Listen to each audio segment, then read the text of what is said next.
Hello students, a very warm welcome to my YouTube channel. Students, हमने अपने previous lecture के अंदर asexual reproduction को डिस्कस किया था और आज हम सेक्सुअल रिप्रोडक्शन को डिस्कस करने वाले हैं जो बहुत ही इंटरेस्टिंग और इंपॉर्टेंट टॉपिक है। तो आइए स्टार्ट करते हैं आज का topic sexual reproduction. See It is a production of offspring by combining genetic information from two individuals of different sexes. ऐसा रिप्रोडक्शन जिसके अंदर जो बच्चे पैदा हों उनको पैदा करने के लिए टू पेरेंट्स की जरूरत पड़े या कहें तो टू सेक्सेस की जरूरत पड़े, that is male and female. तो ऐसा रिप्रोडक्शन जिसमें बच्चा पैदा करने के लिए टू सेक्सेस की रिक्वायरमेंट होती है, that is male and female sex, that type of reproduction is known as sexual reproduction. तो आइए जानते हैं कुछ कैरेक्टर्स के बारे में इसके। Number 1, it is biparental, means it requires two parents with the different sexes, that is male and female. Next, it involves meiosis during gamete formation. तो जैसा कि हम जानते हैं कि सेक्सुअल रिप्रोडक्शन के अंदर गैमीट का फॉर्मेशन होता है which is a type of haploid cell। तो गैमीट बनाते समय जो सेल डिवीजन होगा that is of meiosis type। Next, it involves fertilization. Fusion of gametes is called fertilization। तो fertilization भी एक इंपॉर्टेंट इवेंट है सेक्सुअल रिप्रोडक्शन का। Next, it is complex and slow process. जो सेक्सुअल रिप्रोडक्शन है ये एक काफी कॉम्प्लेक्स प्रोसेस होता है और साथ ही ये एसेक्सुअल रिप्रोडक्शन के कंपैरिजन में एक स्लो प्रोसेस है। और इसका इंपॉर्टेंस क्या है सेक्सुअल रिप्रोडक्शन का कि it give rise to genetic variation and it is very important question. Importance of sexual reproduction का क्वेश्चन काफी बार पूछा जाता है। तो सबसे इंपॉर्टेंट है इसमें जेनेटिक वेरिएशन। जब भी कभी सेक्सुअल रिप्रोडक्शन होगा तो जो बच्चे पैदा होंगे वो आपस में भी एक दूसरे से अलग होंगे और पेरेंट्स से भी वो डिफरेंट दिखाई देंगे, morphologically as well as genetically. तो जो बच्चा अपने पेरेंट्स से डिफरेंट होता है तो वो differences in the characters that arises due to genetic variation which is accumulated at the time of sexual reproduction. Next, it participates in evolution. जब जेनेटिक वेरिएशंस आते हैं, जब कैरेक्टर में चेंजेस आते हैं तो वो चेंजेस हेल्पफुल होते हैं इवोल्यूशन के लिए और वही चेंजेस की हेल्प से ऑर्गेनिज्म इवोल्यूशनरी प्रोसेस में पार्टिसिपेट करता है। तो आइए अब चलते हैं इवेंट्स ऑफ सेक्सुअल रिप्रोडक्शन की तरफ। तो सबसे पहले इन इवेंट्स को समझने के लिए आपको मैं एक छोटा सा डायग्राम समझाऊंगा, उससे आपको ये इवेंट्स एकदम क्लियर हो जाएंगे। तो देखिए, लेट अस सपोज कि हमारे पास ये एक मेल पेरेंट है और ये एक फीमेल पेरेंट है। तो ये मेल पेरेंट और ये फीमेल पेरेंट, इन पेरेंट्स ने सबसे पहले मियोसिस करके यानी कि रिडक्शनल डिवीजन करके बनाए गैमीट्स। तो ये तैयार कर दिए इन्होंने gametes. This is male gamete and this is female gamete.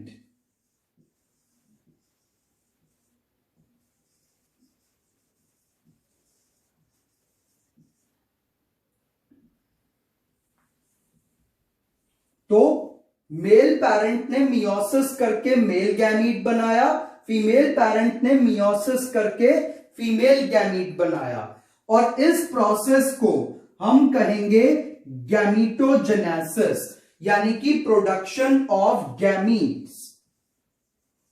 तो ये प्रोसेस था gametogenesis, that is production of male and female gametes.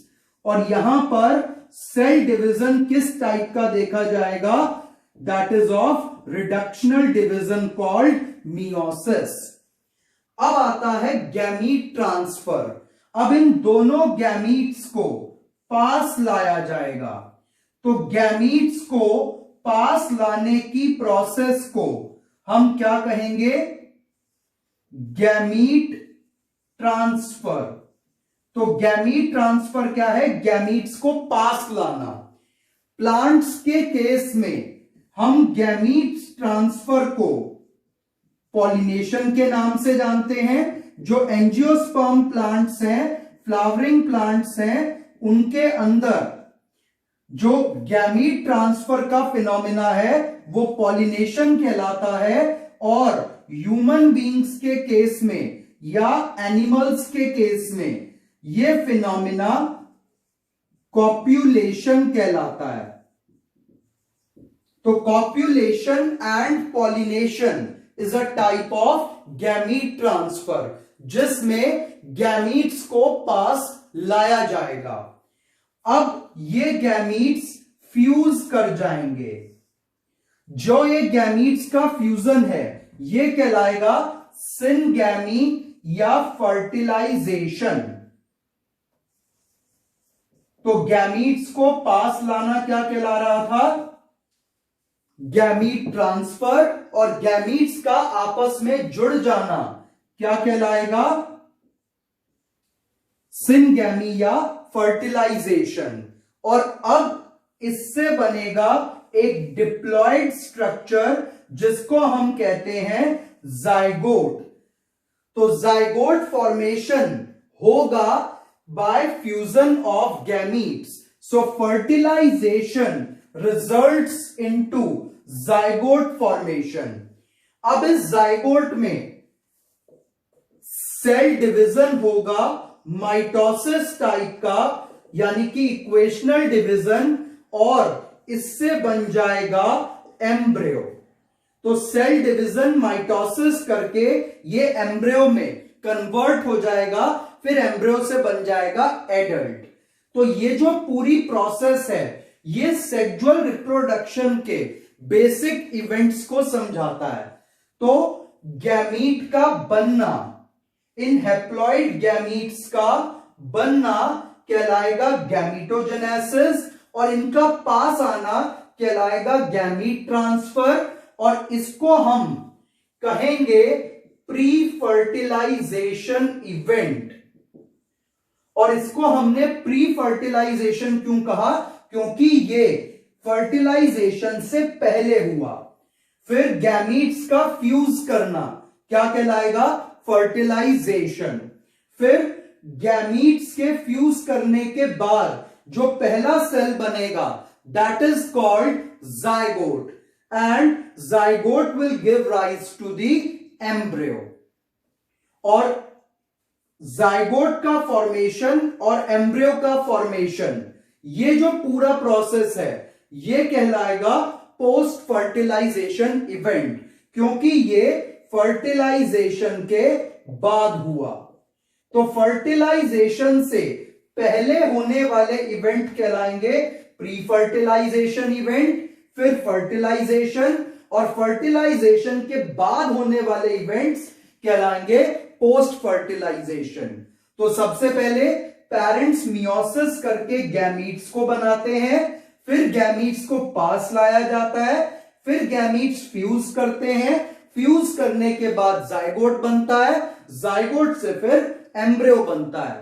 तो ये जो पूरा प्रोसेस था, this is the basic cycle of sexual reproduction. Now we have to study these events and its related questions in detail. तो अब मैं इन सभी events को आपको डिटेल में समझाने वाला हूं, और साथ साथ इनको हम क्वेश्चंस की फॉर्म में प्रिपेयर करेंगे, क्योंकि बोर्ड एग्जाम्स के अंदर ये क्वेश्चन की ही फॉर्म में आपसे पूछा जाएगा।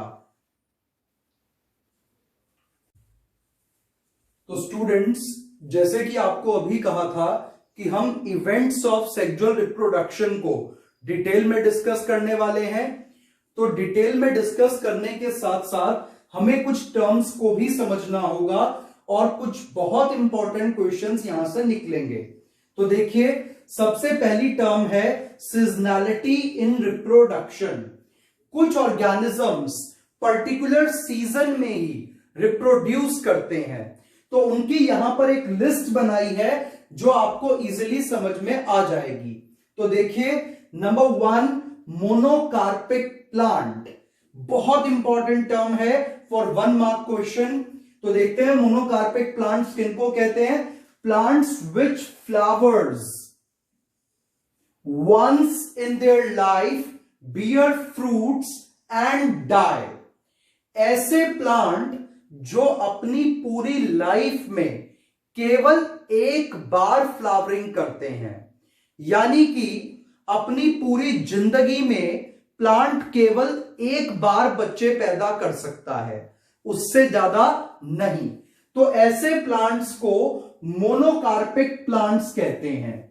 तो जिन प्लांट्स पर पूरी लाइफ में केवल एक बार फूल खिलेगा और फूल खिलने के कुछ दिनों के बाद प्लांट की डेथ हो जाएगी, तो उस फिनोमिना को हम कहेंगे कि ये प्लांट मोनोकार्पिक प्लांट है। The plant which flowers once in its life, जो पूरी जिंदगी में केवल एक बार फूल दे और फूल देने के बाद उसकी डेथ हो जाए, तो ऐसे प्लांट्स को कहते हैं मोनोकार्पिक प्लांट्स। तो अब देखिए, अब आपके पास एक टर्म आ रही है एनुअल प्लांट।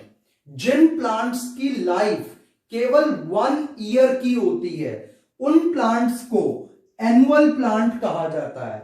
जिन प्लांट्स की कंप्लीट लाइफ 1 ईयर के अंदर हो जाएगी, वो प्लांट्स हैं एनुअल प्लांट, कि एक साल में ही वो पैदा भी होंगे, बड़े भी होंगे, फ्लावर भी देंगे और फिर उनकी एक साल कंप्लीट होने पर डेथ हो जाएगी। तो जो प्लांट केवल एक साल जिंदा रहे वो एनुअल, जो 2 साल जिंदा रहे वो बाइनियल, और जो मोर देन 2 इयर्स जिंदा रहे वो पेरेनियल। तो 1 साल जिंदा रहने वाले प्लांट्स कहलाते हैं एनुअल, 2 साल जिंदा रहने वाले बाइनियल, और 2 से ज्यादा सालों तक जिंदा रहने वाले प्लांट्स कहलाते हैं पेरेनियल। तो ये तीनों टर्म्स में से कोई भी टर्म आपको 1 मार्क में बोर्ड एग्जाम में पूछी जा सकती है। एनुअल प्लांट का एग्जाम्पल है rice, wheat, mustard etcetera. Biennial का example radish, cabbage, carrot etcetera. And perennial का example bamboo, Neelakurinji, and may there are many more examples.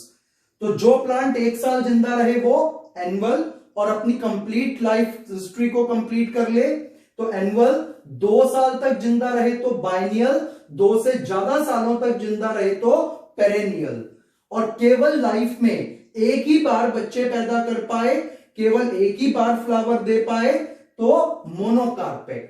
अब मोनोकार्पिक प्लांट की 2 बहुत स्पेशल एग्जांपल्स यहां पर कॉट किए हैं, and these are most important question for your board and NEET exam. तो बोर्ड और नीट के एग्जाम के लिए ये दोनों मोस्ट इंपॉर्टेंट हैं। तो ये क्वेश्चन आपको बोर्ड में कैसे आ सकता है कि give 2 examples of plant which have unusual flowering phenomena. तो क्वेश्चन कैसे आ सकता है, name the plant with unusual flowering phenomena. तो अनयूजुअल टाइप की फ्लावरिंग कौन से 2 टाइप के प्लांट्स में मिलती है, तो बैम्बू एंड नीलाकुरेंजी, जिसका दूसरा नाम है स्ट्रॉबिलेंथस कुंठियाना, या साइंटिफिक नेम क्या है, स्ट्रॉबिलेंथस कुंठियाना। तो अनयूजुअल फ्लावरिंग कह करके इन दोनों पर क्वेश्चन पूछा जा सकता है, और यह भी पूछा जा सकता है कि ये दोनों कौन सी कैटेगरी के प्लांट हैं।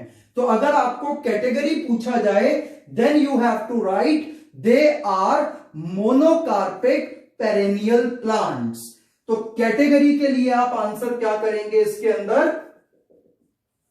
मोनोकार्पिक पेरेनियल प्लांट्स, क्योंकि ये दोनों ही प्लांट अपनी लाइफ में केवल एक बार बच्चे पैदा कर सकते हैं, केवल एक बार ही फ्लावर दे सकते हैं, तो ये कहलाएंगे मोनोकार्पिक। और क्योंकि इनका लाइफ स्पैन, इनकी जिंदगी 2 सालों से ज्यादा चलती है, तो इसलिए शब्द इस्तेमाल करा पेरेनियल। तो they live for a long time period, therefore we are using the word perennial, and they can flower only once in their life, so we call them monocarpic। तो अगर कैटेगरी पूछी जाएगी इस टाइप के question का आने की संभावना नीट में काफी रहती है कि कैटेगरी बताइए बैम्बू और स्ट्रोबिलेंथस कुंठियाना की। तो कैटेगरी में मोनोकार्पिक एंड पेरेनियल। मोनोकार्पिक इसलिए क्योंकि ये पूरी लाइफ में केवल एक बार फ्लावरिंग करते हैं, और पेरेनियल इसलिए क्योंकि इनका life span more than 2 years है। अब बैम्बू की फ्लावरिंग में क्या स्पेशल है कि ये 50 to 100 इयर्स के बाद ही फ्लावर करता है, और फ्लावरिंग के बाद इसकी डेथ हो जाती है। और स्ट्रोबिलेंथस कुंठियाना, जिसको हम नीला कुरेंजी कहते हैं, ये आफ्टर 12 इयर्स फ्लावरिंग करता है और उसके बाद इसकी डेथ हो जाती है, and it is commonly found in Kerala. और केरला का जो मुन्नार हिल्स हैं वहां पर काफी मात्रा में ये फ्लावर्स होते हैं, और पिंक और थोड़ा पर्पल कलर में इनका शेड रहता है, और ये बहुत खूबसूरत लगते हैं, और इन पर वहां का टूरिज्म भी टिका हुआ है। तो स्ट्रोबिलेंथस कुंठियाना ये 12 इयर्स में फ्लावर करता है, और लास्ट टाइम जो इसने फ्लावर किया था वो सितंबर अक्टूबर 2006 में किया था according to NCERT. But in reality इस प्लांट ने फ्लावरिंग 2018 में भी की थी, बट आपको 2006 याद रखना है because it is given in your NCERT. तो बैम्बू एंड स्ट्रोबिलेंथस कुंठियाना पे 2 टाइप के क्वेश्चन बन सकते हैं, या तो अनयूजुअल फ्लावरिंग कह के, या फिर कैटेगरी पूछ के, या फिर डायरेक्ट क्वेश्चन।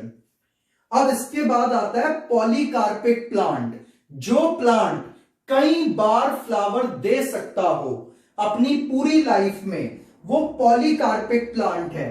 और ज्यादातर पॉलीकार्पिक प्लांट्स पेरेनियल देखे जाते हैं, लॉन्ग लाइफ वाले देखे जाते हैं। तो polycarpic plants are those plants which are capable to flower many times during their reproductive phase of their life। तो ऐसे प्लांट जो जिन पर कई बार फूल खिलते हैं अपनी पूरी लाइफ में, ऐसे प्लांट्स को पॉलीकार्पिक प्लांट्स कहते हैं। और इसका example mango, Apple, orange etcetera. अब इसके बाद आ जाता है सीजनल ब्रीडर, जो प्लांट्स या जो एनिमल्स केवल पर्टिकुलर सीजन में ही एक्टिव होते हैं। यहां पर हम एनिमल्स के लिए इसको मेनली लेंगे, जो एनिमल्स केवल पर्टिकुलर सीजन में ही बच्चे पैदा करने की क्षमता रखते हैं, उनको सीजनल ब्रीडर कहा जाता है। और ये पॉपुलेट भी only during a particular season करते हैं।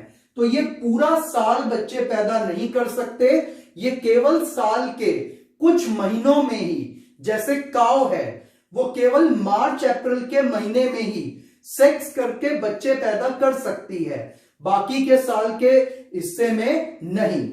और कॉन्टिन्यूअस ब्रीडर पूरा साल किसी भी समय कॉपुलेट करके बच्चे पैदा कर सकते हैं, तो इनको कहा जाएगा कॉन्टिन्यूअस ब्रीडर, जो साल के किसी भी समय में बच्चे पैदा कर सकते हैं, और जो साल के केवल कुछ पर्टिकुलर मंथ्स में ही बच्चे पैदा कर सके वो सीजनल ब्रीडर। तो सीजनल ब्रीडर का एग्जांपल आपको डॉग याद रखना है, और कॉन्टिन्यूअस ब्रीडर के लिए human is one of the most easiest example. तो मोनोकार्पिक प्लांट्स कौन से थे, जो लाइफ में केवल एक बार फ्लावर करेंगे। पॉलीकार्पिक कौन से हैं, जो लाइफ में कई बार फ्लावर करते हैं। या कई बार बच्चे पैदा करने की क्षमता रखते हैं। सीजनल ब्रीडर जो साल के केवल कुछ पर्टिकुलर मंथ्स में ही बच्चे पैदा कर सकें। कॉन्टिन्यूअस ब्रीडर जो पूरे साल में कभी भी बच्चे पैदा कर सकें। अब चलते हैं most important question, difference between menstrual cycle and oestrus cycle. और ये क्वेश्चन सीबीएसई बोर्ड का मोस्ट फेवरेट क्वेश्चन है जो अक्सर बोर्ड एग्जाम में पूछा जाता रहता है। तो मेंस्ट्रुअल साइकिल और ईस्ट्रस साइकिल में डिफरेंस देखते हैं। Menstrual cycle occurs in primate females whereas estrous cycle occurs in non-primate females। अब ये प्राइमेट और नॉन प्राइमेट क्या है? जो समझदार दो पैरों पर चलने वाले ऑर्गेनिजम्स हैं, they are primate. For example monkey, human beings, chimpanzee, they are primates and it is a last order of the mammalia। तो उसके बाद estrous cycle जो है it occurs in non primate females। non primate जो females हैं they are those animals which walks on four legs, for example sheep, cow, etc. and there is no concept of heat period। in estrous cycle there is a concept of heat period। heat period का मतलब है केवल साल के कुछ महीनों में ही वो सेक्सुअली एक्टिव होते हैं। तो ये जो हीट पीरियड है इसको हम रिलेट करेंगे सीजनल ब्रीडर से। तो जो ऑर्गेनिज्म साल के केवल कुछ महीनों में ही सेक्स के लिए रेडी होते हैं उन्हें कहा जाता है सीजनल ब्रीडर। तो ईस्ट्रस साइकिल में सीजनल ब्रीडर भी हम लिख सकते हैं। तो हीट पीरियड का मतलब है केवल साल के कुछ महीनों में सेक्सुअली एक्टिव रहना। नेक्स्ट, यहां पर ब्लड रिलीज होगा मेंस्ट्रुअल साइकिल में due to breakdown of endometrium and there is no release of blood in oestrus cycle. And in this endometrium और broken endometrium is released out during the first 5 days और 4 days of menstrual cycle और यहां पर endometrium reabsorb हो जाती है। और endometrium क्या है? Innermost layer of uterus. Next, sexual urge does not increase. जिन फीमेल्स में मेंस्ट्रुअल साइकिल चलती है उनके अंदर सेक्स करने की इच्छा बढ़ती नहीं है ड्यूरिंग मेंस्ट्रुअल साइकिल, जबकि ईस्ट्रस साइकिल वाली फीमेल्स के अंदर उनमें सेक्सुअल अर्ज इंक्रीज हो जाती है। जैसे कि डॉग के अंदर जब सेक्सुअल अर्ज इंक्रीज होती है तो जो वल्वा है फीमेल का वो स्वेल कर जाता है, यानी कि जो फीमेल का एक्सटर्नल जेनाइटेलिया है वो स्वेल कर जाएगा और उस टाइम पे फीमेल्स जो है वो बहुत ज्यादा आक्रामक हो जाती हैं। तो इस टाइप के कुछ सिम्टम्स देखे जाते हैं during the estrous cycle which are depicting the sexual urge। और ऐसे ही सिम्टम्स काउज में भी देखे जाते हैं कि वल्वा रेड हो जाता है, काउ बहुत ज्यादा शोर मचाने लगती है।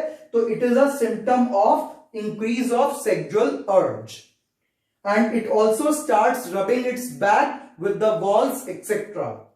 एंड नेक्स्ट वन, ह्यूमन और मॉन्की इसका एग्जाम्पल हो गया और ईस्ट्रस साइकिल में डॉग और काउ हो गया। तो मेंस्ट्रुअल साइकिल प्राइमेट्स में होगी, 2 पैर वालों में होगी जो 2 पैर पर चलते हैं, और ईस्ट्रस साइकिल चौपायों में होगी जो 4 पैर पर चलते हैं, यानी कि नॉन प्राइमेट फीमेल्स में। यहां पर हीट पीरियड का कॉन्सेप्ट नहीं है, ये साल के किसी भी महीने में सेक्स करके बच्चे पैदा कर सकते हैं। यहां पर ऐसा नहीं होता, ये केवल साल के कुछ महीनों में एक्टिव होते हैं। यहां पर ब्लड रिलीज होता है in initial few days of MC, यहां पर ब्लड रिलीज नहीं होगा। यहां पर टूटी हुई एंडोमेट्रियम रिलीज हो जाएगी, यहां पर एंडोमेट्रियम रीअब्सॉर्ब होगी। यहां पर सेक्सुअल अर्ज इंक्रीज नहीं होती है, इसमें सेक्सुअल अर्ज इंक्रीज होगी और इवन इनके एग्जाम्पल्स आ गए। तो आपको इतना याद रखना है under the heading of seasonality in reproduction. तो एक बार इसको फटाफट 1 मिनट में रिवाइज करते हैं। जो केवल पूरी लाइफ में एक बार फ्लावर कर सकें या एक बार बच्चे पैदा कर सके, ऐसे प्लांट मोनोकार्पिक। जिन प्लांट्स की लाइफ 1 साल में कंप्लीट हो जाए एनुअल, 2 साल में कंप्लीट हो बाइनियल, 2 से ज्यादा साल लगे तो पेरेनियल। पॉलीकार्पिक प्लांट्स जो बहुत लंबे समय तक जीते हैं और अपनी लाइफ में कई बार फ्लावर करते हैं तो वो पॉलीकार्पिक। तो कई बार फ्लावरिंग करने वाले पॉलीकार्पिक, एक बार फ्लावर करने वाले मोनोकार्पिक। जो साल के केवल कुछ महीनों में एक्टिव रहे सेक्सुअली वो सीजनल, जो पूरा साल एक्टिव रहे सेक्सुअली वो कॉन्टिन्यूअस ब्रीडर। तो अब चलते हैं अपने नेक्स्ट सेगमेंट की तरफ।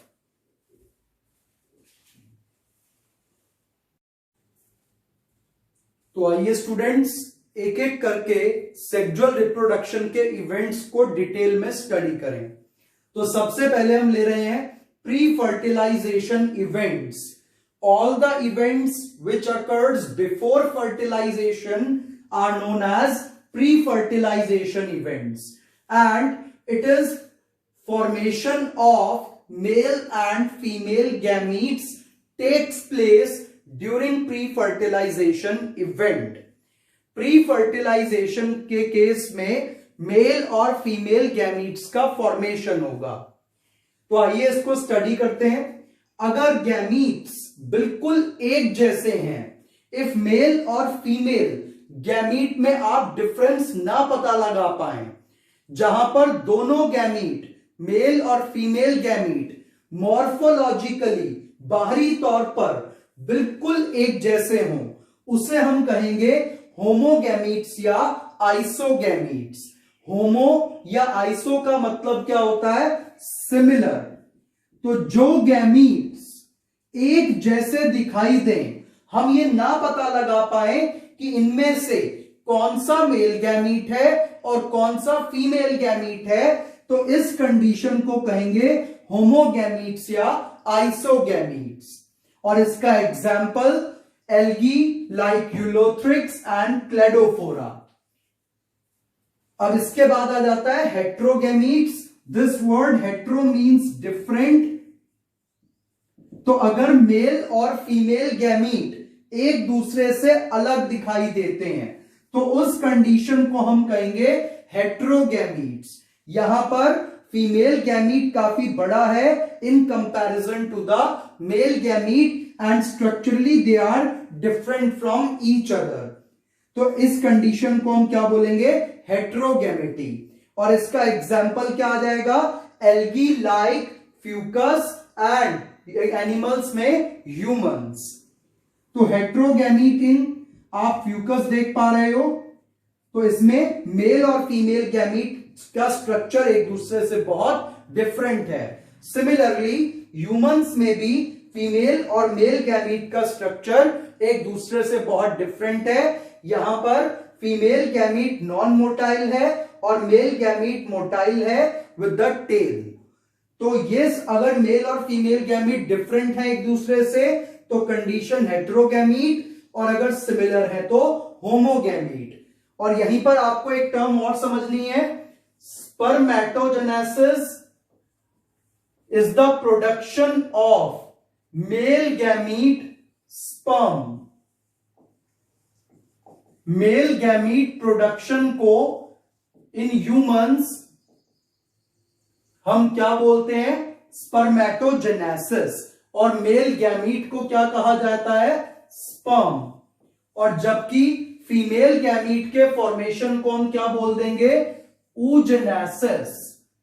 So it is production of female gamete called ovum.